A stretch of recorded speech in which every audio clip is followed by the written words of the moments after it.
Assalamualaikum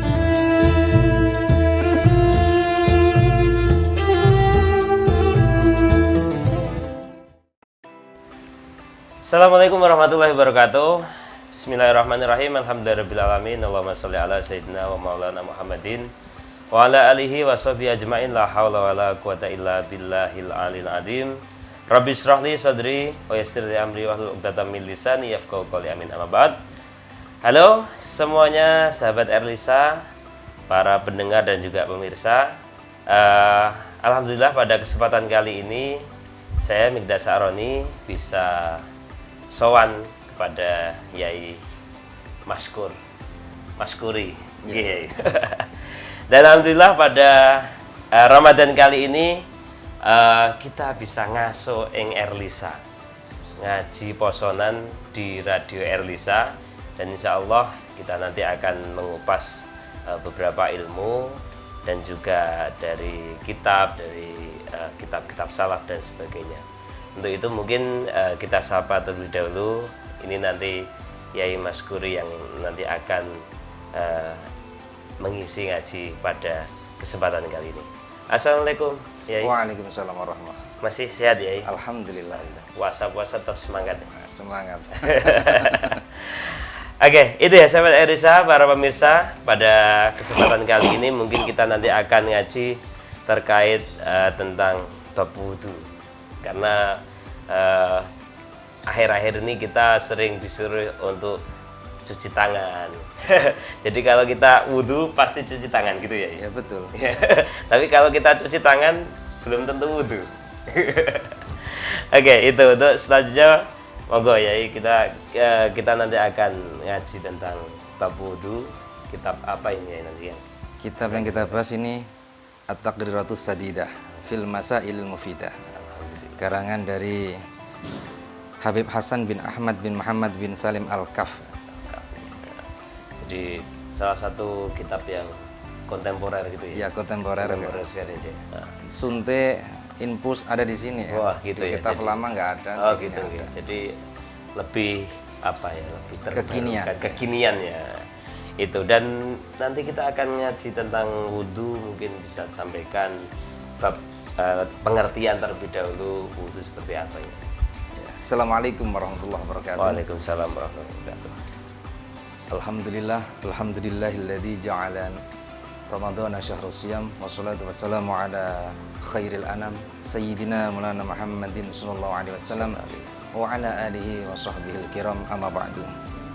Kepada pecinta Erlisa, sahabat Erlisa dimanapun Anda berada yang saya muliakan, bertemu dengan saya. Untuk kali ini kita akan ngaji bareng, ngaji bersama, ngaji santai ya, dialog interaktif bersama Ustadz Mikdad ini tentang bab wudu. Wudu itu ada definisinya, yaitu pertama ada istilah namanya al-wudu sama al-wadu.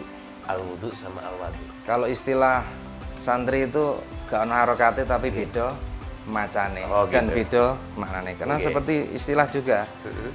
Gin sin lam itu bisa dibaca ghuslun, yuslun dan gislun. Kalau diwakafkan ghusl, gisl dan gisel. Ghusl, gusl dan gisel. Nah, yang kemarin gitu. Ya rame itu ya. Ternyata ada di sini. Oh gitu ya. Ada asli di halaman 113. Al-farqu bainal ghusl wal ghusl wal gisl. Gitu. Jadi lengkap ya. Lengkap. Kitab ini sangat kontemporer dan sangat cocok untuk dibuat kajian. Alhamdulillah. Dan bab puasa pun saya biasanya bahasnya ya kitab ini, walaupun untuk kali ini diganti kitab yang lain biar tidak bosan. Seperti wudu dan wadu, gusel dan gisel ya, dan ghusl. Kalau di sini gusel adalah ta'mimu jami'il badani bil ma', meratakan seluruh badan dengan air, namanya mandi gusel. Tapi kalau kita menyebut ghusl, maka di situ adalah ismun li ghusli ba'dil a'dha, itu membasuh. Cuci muka istilahnya. Membasuh. Tidak hanya muka saja. Oh gitu ya. Tangan kan ghusl. Oh gitu. Ya apa? Kaki rijil juga ghusl. Intinya membasuh itu ya. Membasuh. Tapi kalau gus itu mandi, kalau ghus itu membasuh, kalau gisel adalah bukan yang 19 detik itu bukan. Ternyata di sini aja juga. Iya. Ismun lima yudhafu ilal ma'i. Perkara yang disandarkan kepada air. Min sabunin, dari sabun dan lain sebagainya. Ya alat untuk mandi itu. Iya, iya. Cairan lah istilahnya. Ya, Alat untuk ya. mandi, Oh, alat seperti untuk mandi ya. sabun. Sabun. Masuk deterjen bukan ya? Ada sabun. Iya, untuk mandi juga bisa ya. Mandi siapa ya? Mandi baju. Jadi gos-gis dan gos-gis loh. Iya. Seperti juga wudu. Wudu ya. Nah, wudu juga ada wudu sama wadu. Apa bedanya? Kalau al wadu bi fathil wawi ismun lima il wudu'i, yaitu air yang digunakan untuk wudu, itu namanya wadu. Wadu. Sedangkan wudu bi dhammil wawi adalah ismun lil fi'li, nama dari perbuatannya itu. Nama dari perbuatan. Nah, yaitu tadi ismun li ghusli a'dha'in makhsusatin bi niyatin makhsusatin ala wajhin makhsusin. Wudu adalah membasuh anggota-anggota khusus dengan niat khusus dan dengan cara khusus. Jadi memang apa ya, tidak umum ya, ada caranya, ada syaratnya, syarat dan rukunnya ya. Rukunnya. Atau kalau mungkin bahasanya ada syarat dan ketentuan tertentu. Jadi nggak asal-asalannya ya. Iya. Apalagi ini wudhu bagian daripada taharah atau sesuci. Sesuci. Itu. Dan toharoh itu adalah fan pertama yang dibahas dalam fikih. Iya, iya. Kenapa? Iya. Karena ingin ibadahnya sah, maka harus toharoh terlebih dahulu. Demikian juga kalau kita ingin sowan kepada Allah Subhanahu wa Ta'ala, maka harus toharoh hati dulu. Hati dibersihkan. Sedangkan ini untuk ubudiyah, maka wudhu terlebih dahulu atau mandi terlebih dahulu. Demikian juga ketika Rasulullah SAW mau dimi'rajkan, itu hatinya ditoharohkan terlebih dahulu oleh malaikat Jibril dengan cara dicucikan. Iya, betul sekali. Oke, itu tadi wudhu secara pengertian ya. Iya. Jadi ada beberapa pengertian itu tadi. Dan ini pentingnya wudhu ya. Di akhir-akhir ini kadang banyak orang atau apa ya, masyarakat kita itu wudhu asal-asalan. Ini kan harus, padahal yang namanya wudhu harus memenuhi syarat dan rukunnya ya. Iya, betul. Bagaimana itu ya? Yang kita bahas ini rukunnya. Oh gitu. Ini malah melebar ya. Iya. Oke, yang selanjutnya untuk yang di kitab itu, monggo. Di kitab ini dijelaskan fadlul wudu'i, keutamaan wudu. Keutamaan. Allah memberikan suatu perintah ibadah pasti punya keistimewaan masing-masing. Dan keistimewaan wudu adalah diterangkan dalam hadis warada'anin Nabi sallallahu alaihi wasallam annahu qala, bersumber dari beliau Kanjeng Nabi, beliau bersabda, la yusbigu 'abdun al-wudu'a illa ghufira lahu ma taqaddama min dambi wa ma ta'akhkhar. Tidaklah seseorang yang menyempurnakan wudunya, tidak hanya rukunnya saja, tapi menyempurnakan wudunya, kecuali dimaafkan, di ngapura, ghufira lahu ma taqaddama, dosa yang telah lewat, min dambi wa ma ta'akhkhara, dan dosa yang akan datang dan dosa yang setelah lewat. Ya. Dosa yang akan datang dan dosa yang akan lewat. Wa qala aidan, Nabi juga bersabda, wala yuhafidhu 'alal wudu'i illa mu'minun. Tidaklah orang yang menjaga wudu kecuali benar-benar orang mukmin. Yang berikutnya adalah man tawaddo'a fa ahsanal wudu'a kharajat khatayahu min jasadihi hatta takhruja min adfarihi. Barang siapa yang berwudu fa ahsana, kemudian memperbagus al-wudu'a, wudunya, kharajat khatayahu min jasadihi, maka keluarlah dosa-dosanya dari jasadnya, hatta takhruja min adfarihi, sehingga keluarlah dosa-dosanya dari sela-sela kukunya. Kuku-kukunya yang telah mengaliri air, maka keluarlah dosanya. Tapi ini adalah dosa kecil. Dosa kecil ya. Kalau dosa besar ya dosa ya, kecil bisa ya. Dosa besar harus taubat, harus taubatan nasuha. nasuha. Enggak taubat lombok ya. Kalau taubat lombok kan taubatnya istri meteng. Mama bariku njaluk neh. Oke, Oke, sebelum kita lanjutkan ya, tadi yang namanya keistimewaan atau fadilah ya, Iya. Daripada wudhu harus disempurnakan. Dalam arti disempurnakan secara apa itu ya? Apakah tadi berkaitan tentang syarat dan rukunnya dan sunnahnya juga atau yang seperti apa ya? Ya, sunnah-sunnahnya dilaksanakan Ya, sunnah. semampunya. Tidak hanya fardunya saja. Seperti dalam menghirup air ke hidung, itu ternyata berpotensi untuk membersihkan hidung kita, apalagi ada virus corona ini kan. Nah, maka ketika virus corona melanda kita setahun yang lalu kalau nggak salah ya, Iya, sudah 1 tahun lebih ya. 1 tahun lebih, maka di pondok sini, di pondok Nyai Taufik itu ya sampai digaungkan dilestarikan wudhu dengan menghirup air ke hidung. Iya, iya. Itu kayaknya sepele, tapi ini adalah ajaran Kanjeng supaya virus-virus yang ada di hidung ini keluar. Iya. Kalau bahasa kitabnya dulu nyesep banyu ireng. Ngesep banyu, terus digebres-gebres no. Bahasane ngono ya. Nah, apa iku gebres-gebres enggak ngerti ya. Disesep terus digebres-gebres. Nah, ternyata faedahnya luar biasa itu. Itu pernah saya ketika ada salah satu dokter itu memang itu dianjurkan untuk itu. Yang memang benar-benar dia tahu bagus tuh Mas. Jadi untuk karena ada saraf-saraf tertentu di situ sehingga bisa dikubah ya, disucikan nih kan. Betul. Oke. Monggo dilanjut. Ini ada permasalahan. Iya. Apa yang mewajibkan berwudu? Iya. Nah, niki ma huwal mujibu lil wudu al hadasu amil qiyamu ilal sholati. Apa yang mewajibkan seseorang untuk berwudu? Apakah hadasnya ataukah berdirinya menuju sholat? Al mu'tamadu anal mujibah huwa al hadas. Ulama bersepakat bahwa yang mewajibkan seseorang untuk berwudu adalah hadas. Wa anna ruf al hadasi syartun li sihatis sholah. Karena sesungguhnya menghilangkan hadas termasuk salah satu syarat dari sahnya sholat. Sedangkan berdiri menuju ke sholat adalah syartun li fauriyatil wudu, syarat untuk cepat-cepat berwudu.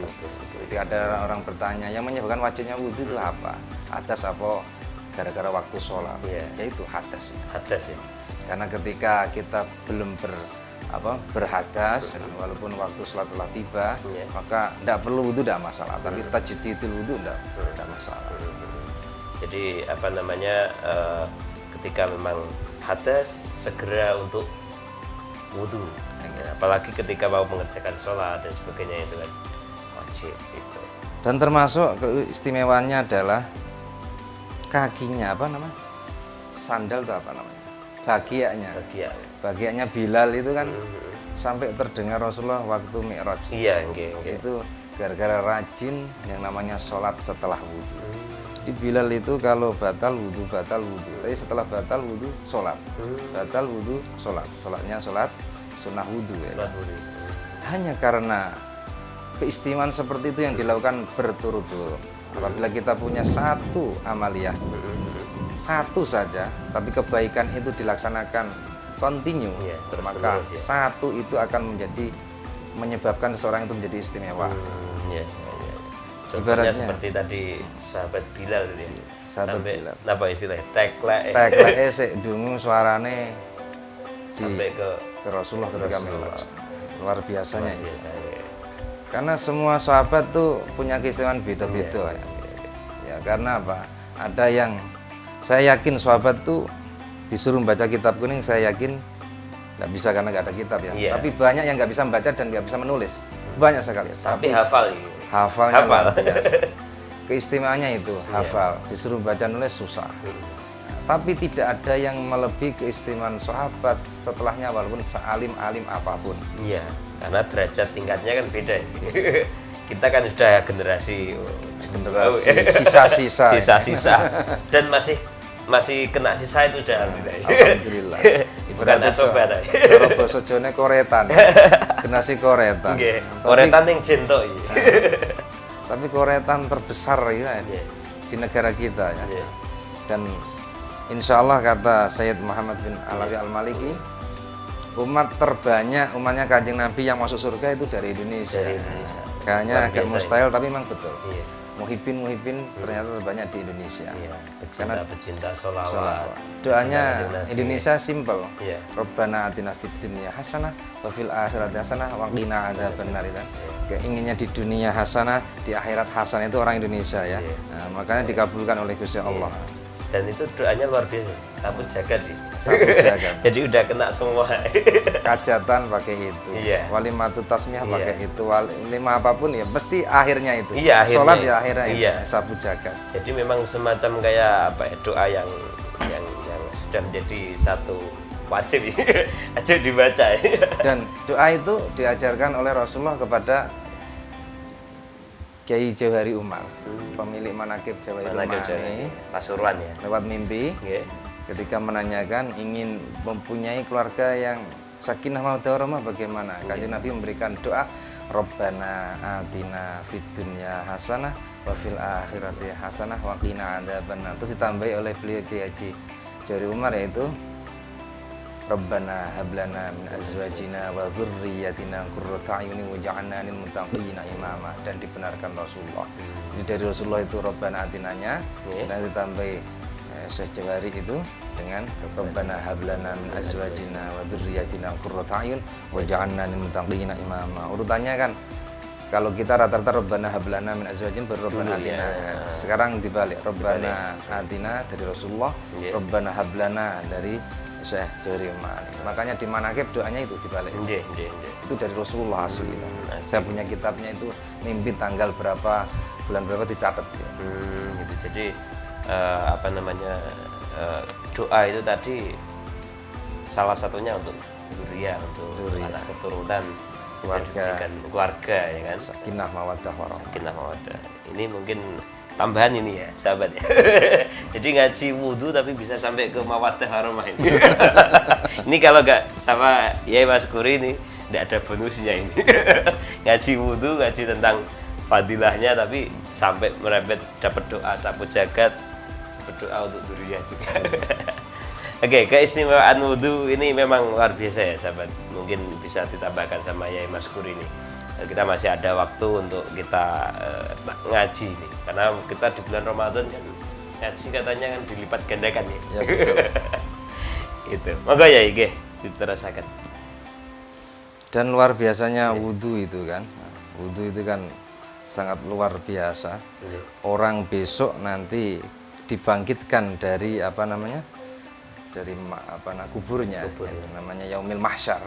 Mahsyar kan hari kebangkitan manusia atau tempat dibangkitkannya manusia, isim zaman atau isim makan. Itu wajah-wajah anggota tubuh semuanya yang kena wudhu akan bersinar. Makanya disunahkan untuk wudhunya itu disunahkan melewati batas dari yang telah ditentukan. Maksudnya ya. Nah, misal kalau seharusnya kan kalau wudhu di tangan itu sampai sini, sampai sini aja. Tetes saja sudah cukup. Imam Syafi'i. Tetapi di sunnahnya diterangkan bisa untuk seluruh kepala. Gitu. Seperti ini caranya kan? Oh, gitu. Ini kena semuanya. Itu dibasuh atau di apa ya? Kalau kepala cuma usap. Usap ya. Karena misalnya jenengan bis syuting ya, atau mau syuting wudhu, eman-eman sudah rapi ya kan, nah, ketemu artis sudah pakai minyak wangi, cukup di sini aja sudah sah. Walaupun tidak kena kepala, hanya kena rambut yang ada di kepala, asal tidak melebar kemana-mana. Itu sudah sah. Itu Imam Syafi'i. Tapi yang lain belum tentu. Oh gitu ya. Itu khusus di Imam Madhab Syafi'i ya.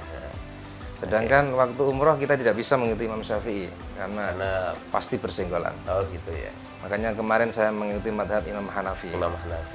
Itu tapi mengusap kepalanya tidak boleh sedikit, minimal seperempat.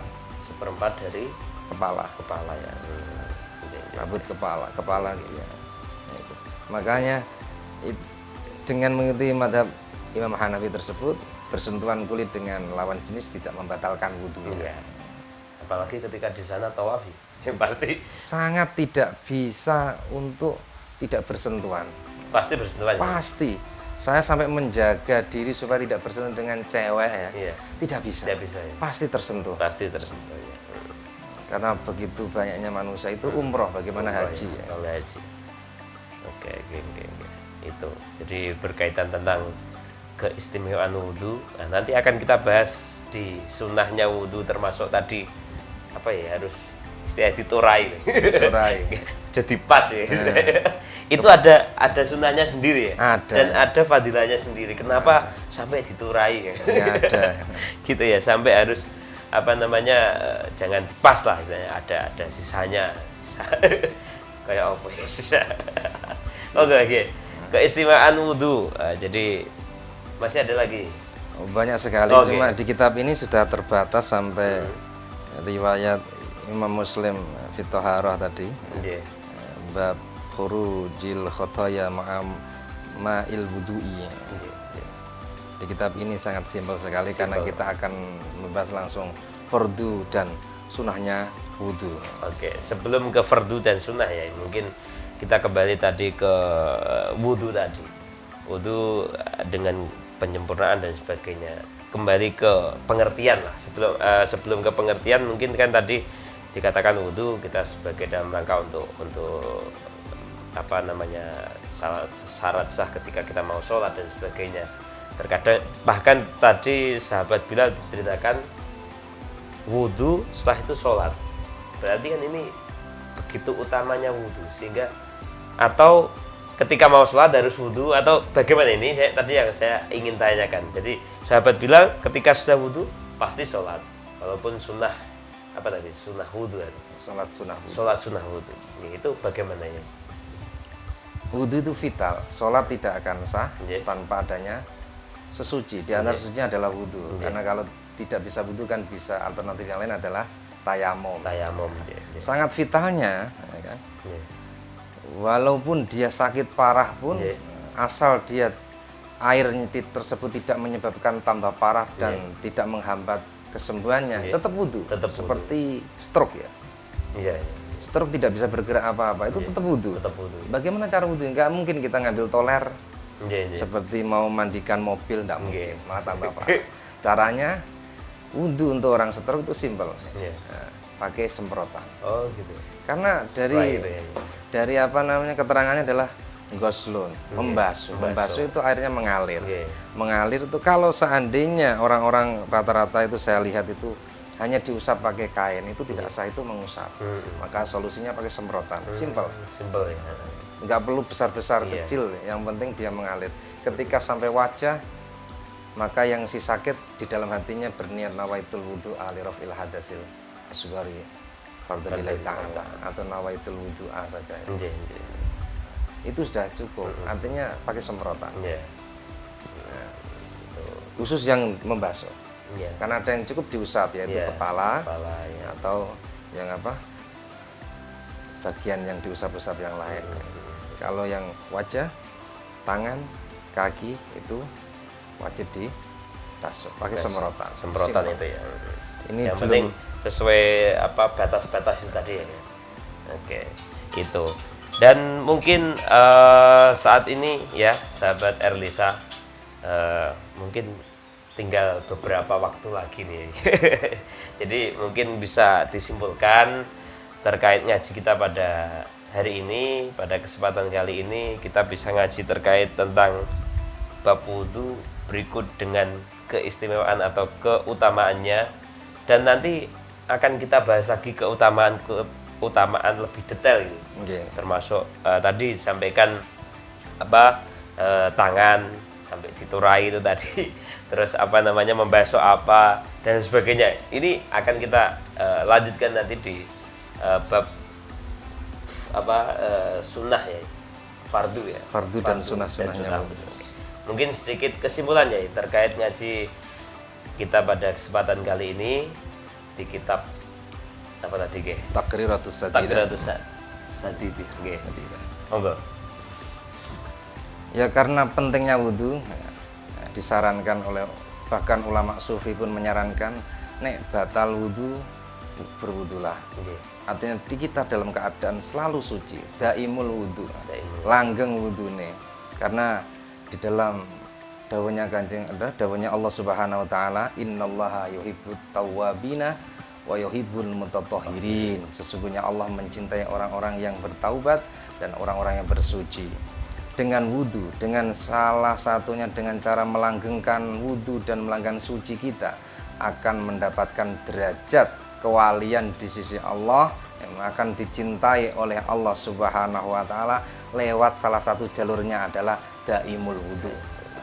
Jadi untuk menggapai derajat kekasih Allah itu banyak sekali jalannya. Salah satu jalannya adalah yaitu kita menjaga kesucian kita. Wudhu adalah dohirnya ya. Sedangkan di dalam sufi diterangkan untuk mencapai derajat tinggi harus disucikan terlebih, namanya toharoh, bersuci. Kalau wudhu bersuci badan, maka di tingkatan tasawuf adalah mensucikan hati, namanya tazkiyatun nafsi, tazkiyatul qalbi, dengan cara dizikiri dan ditarbiyai sesuai dengan guru-guru mursyidnya masing-masing. Kalau seandainya tidak menemukan guru mursyid, maka seperti Ustadz Mikdad ini, yaitu bersolawat kepada Rasulullah SAW, maka Rasulullah sendiri yang akan menjadi mursyidnya. Pentingnya wudhu dalam menjaga tatanan kehidupan kita sehingga badan kita bersih, sambil melatih hati kita bersih, maka Allah pun akan menyukai orang-orang yang bersih tersebut, memberikan jalan menuju kekasih Allah Subhanahu wa Ta'ala. Semoga kita yang sebelumnya kok rasa-rasa wudhu, malas wudhu dan malas bersuci, setelah mengaji kali ini kita akan rajin untuk berwudhu. Batal wudhu, batal wudhu, batal wudhu. Syukur-syukur tambahi sholat tadi, supaya mendapat derajat kemuliaan seperti Sayyidina Bilal radhiyallahu anhu. Oke, itu ya sahabat Erlisa, ngaji kita pada kesempatan kali ini, dan alhamdulillah kita dapat pencerahan ilmu yang banyak sekali ini dari Yai Maskuri terkait tentang bab wudhu atau bab bersuci.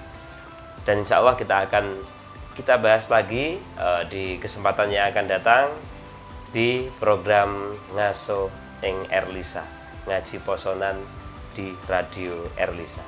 Itu saya Mikdad Saroni, sekali lagi terima kasih Yai atas pencerahannya. Insya Allah kita akan bertemu di kesempatan ini.